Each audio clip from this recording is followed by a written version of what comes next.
This hadith narrated by Hazrat Aisha Siddiqa radiyallahu ta'ala anha mentions that when the Prophet Muhammad sallallahu alaihi wasallam was unwell, Hazrat Abdurrahman bin Abi Bakr, may Allah be pleased with him, suggested bringing a bone or a wooden table so that he could write a document for Hazrat Abu Bakr, may Allah be pleased with him. The purpose was to ensure that there would be no disagreement among the Muslims regarding the leadership after the Prophet's passing.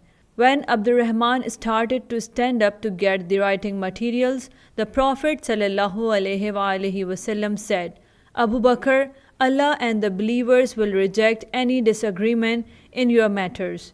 This implies that the Prophet was confident that the Muslims would not dispute the leadership of Abu Bakr.